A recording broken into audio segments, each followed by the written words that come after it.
This episode of Paradigm Profiles is called Deep Facility Dilemmas. Pelican Bay State Prison in Del Norte County is located near Crescent City on the outskirts of the Oregon border. Opened in 1989, the facility is the largest supermax male prison in California, housing roughly 2,500 inmates. The prison sits on a rustic 275 acres and takes its name from the shallow bay on the Pacific coast that's about 2 miles to the west.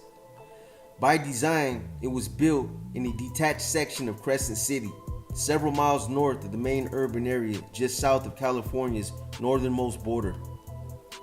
When CDC constructed Pelican Bay State Prison, they had an underlying objective and a fundamental purpose: to build a super maximum security prison that would house California's most ruthless, violent, and incorrigible inmates. The full frontal war between the Nuestra Familia, the Mexican Mafia, the Aryan Brotherhood, and the Black Guerrilla family was on the cusp or crest of the war's full swing. The bloodbath was touching every prison in California, and CDC knew it had to create a new home for the participants. When CDC implemented what was called the 1976 validation clampdown, this is where the evolution of the SHU really began. This meant anyone that was a member, associate, or sympathizer to one of California's Big Four prison gangs was being taken out of general population and locked away in the SHU program with an indeterminate SHU term. Some of the older, dilapidated prisons like San Quentin, Folsom, Soledad, Tracy, and Chino were no longer considered to be restricted enough, not secure enough, and these designs just weren't what the constructors and the builders had externalized. The disciplinary and prison visionaries wanted more barbed wire, more concrete, more rebar, more steel, and new ways to bury inmates under the prison. In the literal sense, the primitive methods of constructing the simple but basic ways of locking people up was undergoing an evolutionary makeover. CASHAPP, opened in 1933, was clearly outdated and for a brief time was one of the only SHU programs in operation. Smaller SHUs were being improvised and used as overflows. I believe Folsom might have even had one, but it was definitely time for California to break ground and construct more secure supermax prisons. Corcoran, built in 1988, was to serve as the peripheral secondary backdrop to Pelican Bay. After Corcoran, you were headed to the end of the road insofar as prison goes. I remember hearing about Pelican Bay when it was being constructed. We all heard the same exaggerated rumors about this new mythical prison they were building. The two biggest, overly inflated myths were how the shower was supposed to roll up to your cell door and how you had to read your mail on a TV screen. Whether these exaggerations were fabricated by some of the inmates themselves or whether this was CDC's way of boasting about its latest trumped up creation, we all had heard the same shit.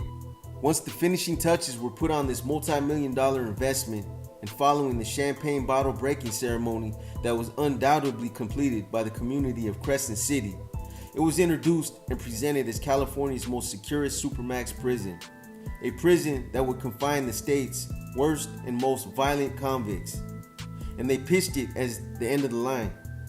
In fact, they had a customary welcoming speech that was repeated every single time to all new arrivals that were lucky enough to have been sent there as soon as the bus pulled up to the back dock leading into the SHU. After the bus pulled up to R&R and they processed everyone and dropped off most of the guys going to the main line, everybody going back to the SHU was loaded back on the bus and driven through one of the other enclosures that led to the SHU. When the bus made it to the dock and stopped, this is when you got your first good look at anywhere from 30 to 40 of the biggest corn-fed COs that they obviously handpicked to be part of their welcoming party. These guys would all be standing there spinning the bracelets on their handcuffs, making the levers engage so that you could hear the loud clicking and constantly pulling the fingers on their latex gloves, letting them slap back against their fingers so that they made that loud popping noise. I'm sure that those of you who have done time before know exactly what I'm talking about. It's almost like it's a nervous tick that these guys always do when they're impatient and want to hurry up and get something done. This was something that a lot of COs had a habit of doing, especially the ones that worked in the SHUs and ADSEGs that were always wearing gloves and frequently using handcuffs. It's something that I consistently noticed throughout all the years that I had done time in those types of environments.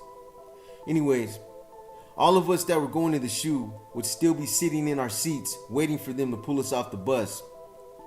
But before that would happen, usually a sergeant or a lieutenant would walk up on the bus and recite his customary welcoming speech. Gentlemen, welcome to Pelican Bay Hotel, California. This is the end of the line. You guys are obviously here for a reason, so don't expect any accommodations. You give respect, you get respect.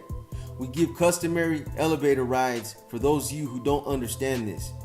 Then came the part of the infamous Pelican Bay shoe policy that had been openly boasted up and down the state. There's only one of three ways you're leaving this place: die, debrief, or parole. So welcome to your new home. And these guys would never miss a beat. They had said it and repeated it so many times that it was memorized. I remember during my first trip up there, I almost made the mistake of making myself an example. I've never been the type of guy who gives COs problems.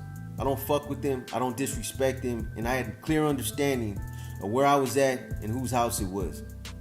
I'm from the old school. It's their house, and for the most part, they run shit. You fuck with them, they fuck with you. They start tearing up your cell, start taking your contraband, and they just start doing dumb shit. So I always gave them that mutual respect, and I just tried to stay out of their way. But the one thing I could never get myself to tolerate or accept is if they put their hands on me, or if they tried to act like they were walking a fucking dog. What I mean by that is this. Since I spent mostly all my time in the shoes and ad sags, I had to get myself used to being escorted and treated in a certain type of way. Most COs understand that it's very disrespectful to grab a handful of an inmate's jumpsuit when escorting him as a way of maintaining and asserting control over him. I can't deal with that shit, and the few times that I got off with the COs, it was because of that right there. I can't deal with someone grabbing a handful of my jumpsuit and escorting me around like a fucking rag doll. The other thing that's as equally frustrating is when you get one of them COs that's on a power trip and will tell you, turn this way, move over there, face the wall, etc., etc. That shit drives me nuts. It almost feels like they think they're walking a fucking dog or something. Those were just pet peeves that I had, and I couldn't deal with it. I've been through the routine 1,000 fucking times, and I don't need to be walked through the motions like I'm some kind of fucking idiot or something. I'd always tell these guys, hey man, you're not walking a fucking dog. I know the routine. Relax and give it a break already. But this always got me in trouble. So during that first trip up there, that's exactly what happened. As soon as I stepped off the bus, one of them corn-fed fools grabbed a softball mitt-sized handful of my jumpsuit and just got too aggressive. One thing you gotta understand though, in these types of situations, is that a lot of times these COs are looking for that one dummy who wants to get stupid so they can make an example out of them. Trust me, they have no problem doing it. And that's probably what made the difference for me that day. I wasn't in the mood to be stomped out and stepped on by size 15 boots. But I told this guy, man, you ain't gotta do all that. Does that make you feel tough? The sergeant who just gave us his little customary speech was standing right there and heard me say it. And as soon as I did, he reacted by grabbing a handful of my jumpsuit on my other shoulder opposite of the other guy, and they both put me up against the wall. The sergeant said, "What's your fucking problem? You wanna get through this?" I thought about it for a fraction of a second and then broke it down like a double-barrel shotgun. I said, nah, I want to get through it. Luckily, that was the end of it. I was still steaming, but sometimes you gotta use your brains, and I'm not trying to get mollywopped over no dumb shit like that. Moving on. With regards to the issues that would eventually develop and escalate in D facility, there was actually several things that were involved, and this is something that developed and transcended over a period of time. The beginning of it actually started as far back as 1992. Two prominent things transpired or began to develop in 92. The first thing that happened is that there were several defections at the highest level of the NF leadership that created an OGB, organizational governing body vacancy, and the typical vacuum effect. Under the way the leadership was structured at that time, there was only 3 OGB members: Big Chente, Rafael, Old Man Rafa Rubio from Fresno, and Robert Brown Bob Viramontes from Morgan Hill. Big Chente's defection caused a massive amount of discord and dissension within the organization in itself, but it also created dissidence and opposition amongst the remaining 2 OGB members, Brown Bob and Old Man Rafa. These two could no longer see eye to eye and were in disagreement about critical organizational issues. With the resumed power of the Mexican Mafia, Brown Bob wanted to increase the NF's strength in such a manner to equal the MA's influence. Old Man Rafa, a well-known, respected, and longtime member from Fresno, who at that time had been incarcerated for 30 straight years, secretly wanted peace. His decision may have been premature. Nevertheless, Old Man Rafa committed himself to a major peace proposal with the MA, calling his project La Chicanda, the Brown Crowd. He set out on his own to negotiate a solution to the NF-MA war. His idea was for the leaders on both sides to meet and develop the peace formula for settling their differences. Then both sides could step back and allow the U.S. government to move in and bring things to fruition. Old Man Rafa took it upon himself to initiate contact with the MA. Once he made contact with the MA, an informal NF-MA agreement was reached. The peace proposal, however, would mean nothing unless Old Man Rafa could get the other NF leaders to agree, convince the government to intervene, and compel CDC to make the necessary arrangements. The deck was stacked against him before he even attempted to get this off the ground. On top of that, then and only then would MA leaders be willing to sit down with the NF and discuss La Chicanda. Silently, both sides agreed it would be a good idea and acknowledged that their disputes amounted to nothing more than a running body count, and that neither side would ever be successful without some sort of an alliance with one another. After the informal agreement was made, Old Man Rafa spent the next couple of months writing a lengthy peace proposal with numerous scenarios and possibilities. He sent a copy of his rough draft to the MA for their input and suggestions. Once finalized, Old Man Rafa wrote and sent a letter to then California Governor Pete Wilson explaining the peace proposal along with a copy of La Chicanda. In his letter to the governor, as in the peace proposal, Old Man Rafa outlined CDC's gang problem. He mentioned a few of his suggested remedies and stated that some very influential prison gang leaders on both sides of the problem were willing to compromise and were, in fact, looking for solutions to California's gang problem in the form of La Chicanda. But this is where Old Man Rafa hit a snag and where everything quickly began to unravel. Then Governor Pete Wilson sent a letter back to Old Man Rafa that equated to nothing more than an insulting one-liner. The response was something close to this: to whom it may concern, the state of California does not make deals or negotiate with gangs or gang members. Request denied. Signed, Governor Pete Wilson. I'm sure this came as a huge disappointment to Old Man Rafa, and I'm sure this confirmed in his mind that the government definitely had a lack of concern for the Raza's best interests. But this was only the beginning of Old Man Rafa's problems. At this point, he decided to take his idea to his fellow OGB member, Brown Bob, whom by all rights he should have consulted first. Brown Bob and other high-ranking NF leaders wanted no part of Old Man Rafa's peace proposal, and once they discovered that Old Man Rafa had been going behind their backs to make deals with the MA, things turned bad fast. Although a lot of ranking NF members had actually secretly encouraged Old Man Rafa to go forward with this proposal, they only did so with the understanding that if anything went wrong, they would wash their hands of it, which they did. Old Man Rafa was left out in the cold and on his own. He was eventually charged with treason, hit, and expelled as an NF member. This, in turn, caused the NF an additional leadership void dilemma. Overnight, there were now 2 OGB vacancies, and all other high-ranking NF members quickly began jockeying for position.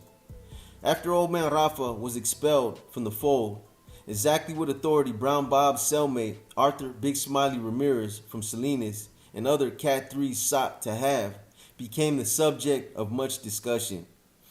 Even before any actual plans were made, various rumors were floating around pertaining to the NF's future. As usual, Big Smiley was in the middle of it, and he began hinting at the idea that he should be given the title of boss of all bosses, whose authority would just be under the OGB. Big Smiley, knowing he would never be voted into the OGB, seemed to have invented this position for himself, and Brown Bob would later regret that he hadn't opposed it. So Big Smiley concocted a self-serving plan to strengthen his position within the organization.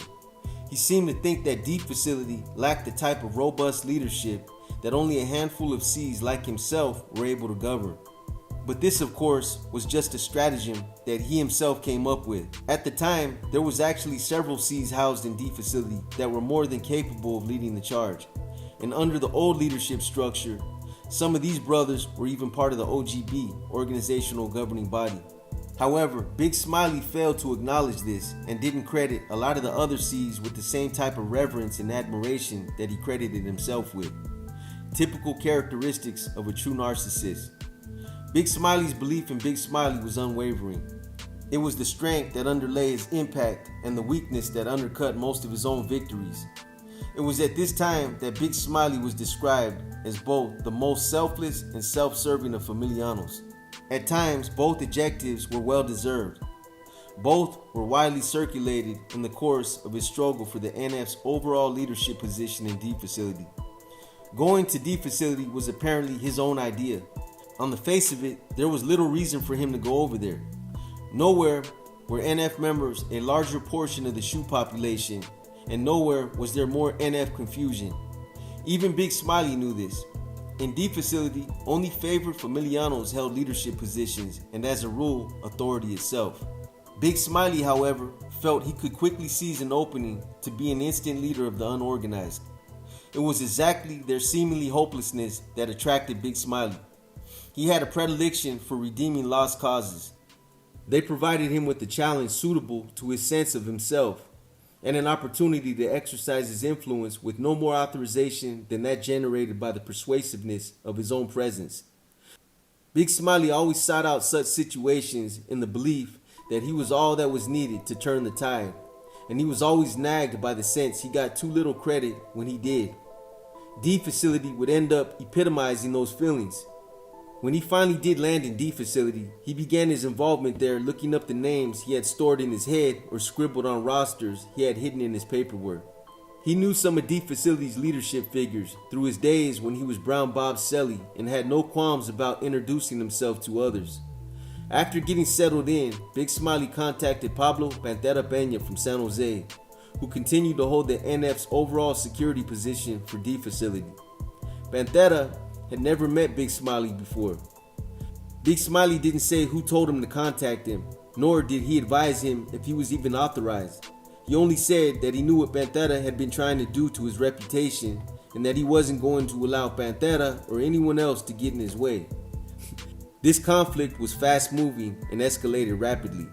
Next, he advised Pantera that he was the new overall security for D facility and identified himself as the boss of all bosses, and that he had been confirmed as such by Brown Bob while they were in C facility the year before. This was just Big Smiley being reckless and showing no discretion or respect for Pantera as D facility's overall authority. He knew Pantera wouldn't be receptive to that type of rhetoric. Going to D facility and to challenge and undermine his authority like that invited conflict, and Big Smiley lost all sense of accountability. His time in the cell with Brown Bob not only left him delusional, but he also began to think that he had risen above NF law just based on his close association to Brown Bob. Like I said earlier, I was with Big Smiley in San Quentin in 1994 when he was transferred down there on a medical transfer, so I got a chance to interact with him for about a good solid 4 months.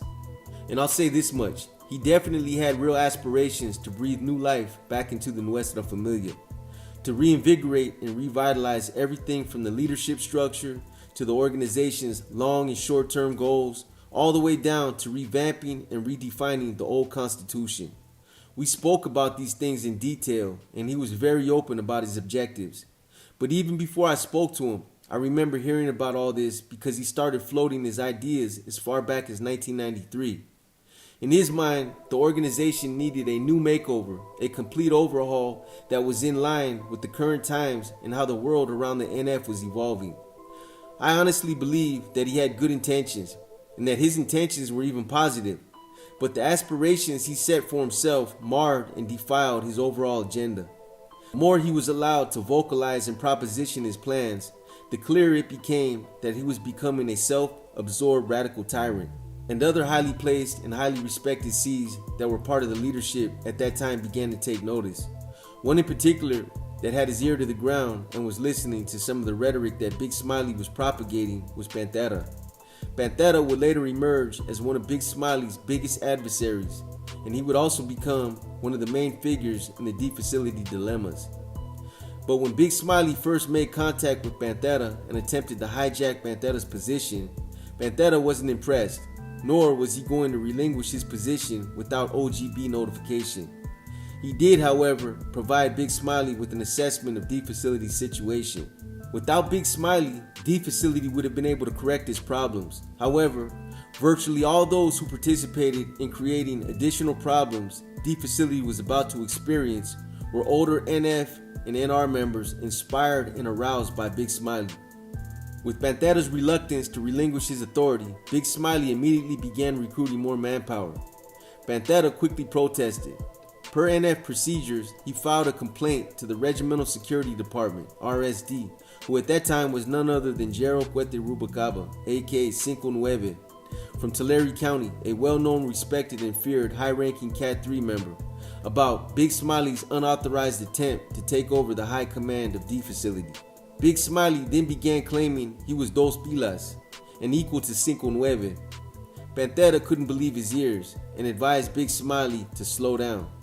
He assumed Big Smiley would listen to reason and recommended that he talk to Cuete, who was in fact the Regimental Security Director for the entire NF. Shortly afterwards, Big Smiley decided he was going to take over D Facility, regardless of opinion. He had originally intended on spending less than a couple of months in D Facility, just long enough to make a solid connection, and then return to C Facility, where he had already committed himself to organizing the FC project. That initial estimate was already changing. He sensed something with great potential could come out of D Facility, whatever its momentary weakness, and Big Smiley responded electrically. He was already sure his presence in D Facility would be the cutting edge that D Facility needed. His excitement bubbled, and in his confidence, he was sure no one would oppose him taking over the leadership position in D Facility. Big Smiley then began manipulating D Facility's lower-ranking NF leaders into believing he was the newly appointed overall security in charge of D Facility. This was ballsy, and it was all precipitated just based on the fact that he seemed to think that Brown Bob had his back. Brown Bob, one of the highest-ranking members Big Smiley used as a reference, had paroled and was doing his own thing on the streets. The rest of the NF's leadership, unaware of Big Smiley's unauthorized actions, was in the midst of a prolonged strategy discussion, looking for a way out of the corner all the leadership changes seemed to have left him with. Nevertheless, it looked as if Big Smiley was about to cause some major problems. The innocuousness of the occasion, however, gave little hint of just how momentous the moment really was. More than any other event, D Facility would shape the stage upon which Pantera, Big Smiley, and the rest of the NF's rank and file would play out the first act in their mutual drama. By 1996, NF leaders continued to play their deadly chess game amongst themselves. Lines were drawn, sides were chosen, and loyalties were suspect. C's and NR members from both Salinas and San Jose actually took it to the limits and began engaging in a war. Those loyal to either one of these two began spearing, blow darting, and gassing each other. In some instances, some cellmates that were caught in the middle of it and who had chosen different sides fought in the cell. C Facility would only stand by and watch as the chaos unfolded. Report after report came in about those who instigated and perpetuated the conflict. Several warnings were sent over to D Facility, advising both Big Smiley and Pantera to stand down and to utilize their influence to cease these conflicts, but the warnings fell on deaf ears. By this time, Pantera was so frustrated with Big Smiley claiming to be the boss of all bosses that he began insisting that any and all authority assigned to Big Smiley be moved out of Big Smiley's backyard and into his own. At one point, he even attempted to do so without proper NF approval. Since Pantera's problems with Big Smiley were shared by quite a few other familianos, many parts of the newly constructed inner council lent him a sympathetic ear. In the course of the dispute, Pantera was central in both pulling D Facility apart and then attempting to patch it back together at what seemed to be at the last possible moment. Initially, that meant dropping his role as the one trying to work something out with Big Smiley and becoming one of Big Smiley's leading adversaries. The precipitating event was when Big Smiley demanded to be overall authority in D Facility. Amongst the inner circle, Big Smiley's manpower was considered notoriously corrupt. and was said to have included known renegades. Such terms meant little to Big Smiley, whose standard of judgment was based on whether Familianos were willing to put their life on the line and accept the offer to function under his authority. Sometime around October of 1996, the Inner Council had seen enough. These Familianos, who operated as if they were a board of supervisors, were clamoring for Big Smiley's expulsion. He had become too much of a liability, an innocuous and nettlesome thorn in the NF side that had to be removed. Of course, Pantera quickly surfaced as one of Big Smiley's harshest critics. When making his case, he opened with the leader's response to the simple issue of proper authority. Although hardly an honorable leader himself, Pantera had serious questions about how Big Smiley conducted himself in pursuit of his duties as a high-ranking NF leader. Many of Big Smiley's decisions, he claimed, were full of selfish motives, and his attempt to be the self-appointed boss of all bosses was reprehensible. Pantera often repeated the story of how Big Smiley arrived in D facility, claiming to be the godfather. The Familianos from Salinas loved it, Pantera complained, but it had only made the situation in D facility much worse. In that particular situation, he alleged, the Familianos in D facility had been deprived of responsible leadership. And he was right. This created a feeling of hopelessness and a lack of confidence by the younger C's. In telling the story, Pantera always laughed out loud at the sheer craziness of such behavior. Then he launched a much more serious attack. There was, he noted, the question of treason in Big Smiley's motives. The prison political trait that emerged in Pantera with this line of argument left a number of Familianos with bitter memories of the D facility dilemmas. And this was understandable. He insisted that Big Smiley had unauthorized recruits and that he was prepared to name names. We've impeached other Familianos in the past, Pantera pointed out on one occasion, and we will do it again. It would be a serious mistake to allow any C to act as if he were a dictator. Everyone who did so was sooner or later betrayed. NF members like that have some type of hidden agenda and are interested in only their version of the Nuestra Familia. Pantera's opposition countered that Pantera was the only one with a hidden agenda and held his argument up as a classic example of a power-hungry C trying to force D facility to accept his version of the NF's priorities. Pantera in turn called them traitors and rallied that the Nuestra Familia could not tolerate a presence as corrupt as Big Smiley.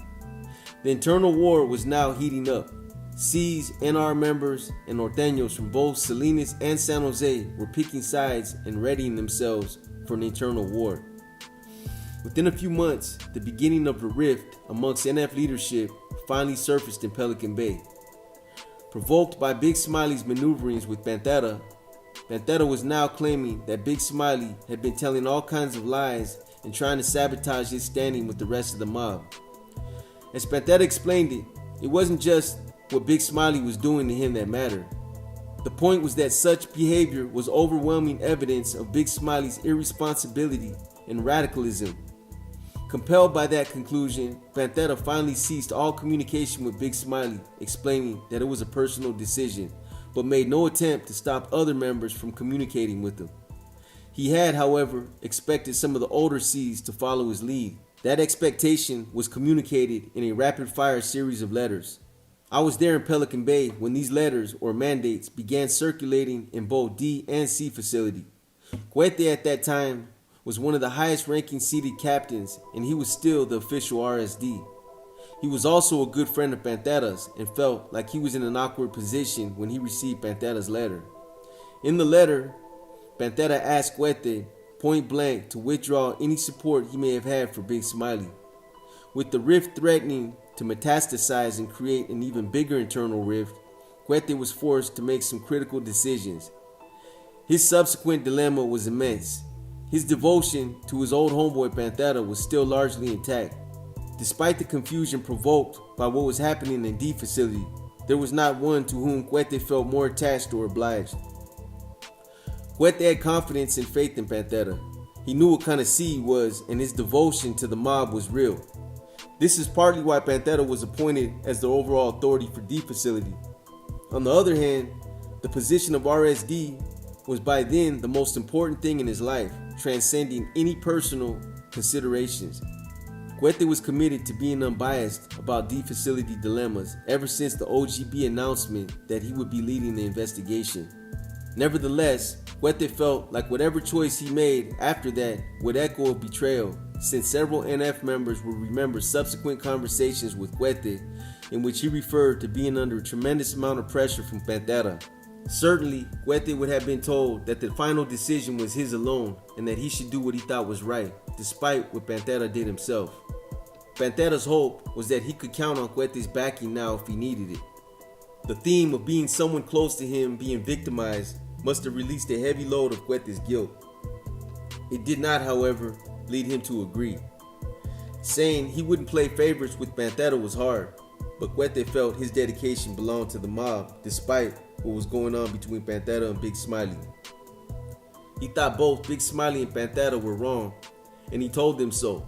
Cuete also believed that had Big Smiley not transferred the D facility at a moment of intense ambivalence and indiscretion, it was doubtful that he and Pantera would have had any problems at all. If two styles of thought were destined to disagree, they were those of Big Smiley and Pantera. When Cuete finally concluded his investigation, he was then tasked with administering the appropriate actions. Cuete had long considered Big Smiley to be a lost cause. He had caused too much damage to the Familia and only one option made sense. Big Smiley had to go. On the other hand, Cuete had actually afforded Pantera with opportunity after opportunity to extract himself from this conflict, but by then it had become too personal. In the end, Cuete decided that the only viable solution to completely uproot the problem would be to expel Big Smiley and Pantera both. Brown Bob, on the other hand, had also been credited with creating an absolutely wayward tyrant in Big Smiley, leading him to believe that he was vested with so much power and backing that he was now openly declaring himself to be Capo di tutti capo, the boss of all bosses, like Maranzano did in the Italian Mafia. Big Smiley became a noxious thorn in the NF side and consumptively veered off on a self-serving tirade. Pantera, by all accounts, chose to go down with him. Too stubborn and too personally invested in the conflict, he just couldn't bring himself to extract himself. Brown Bob, on the other hand, was out on parole, but by now, he was a marked man. His mistake was not being clear on his position as to whether or not he was in favor of Big Smiley's aspirations or if he was clearly against it. He should have killed Big Smiley's voice and shut him down the first time he revealed his self-serving ideas.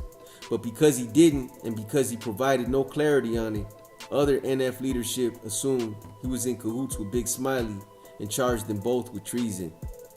He had thoroughly infuriated those who would later sanction his murder.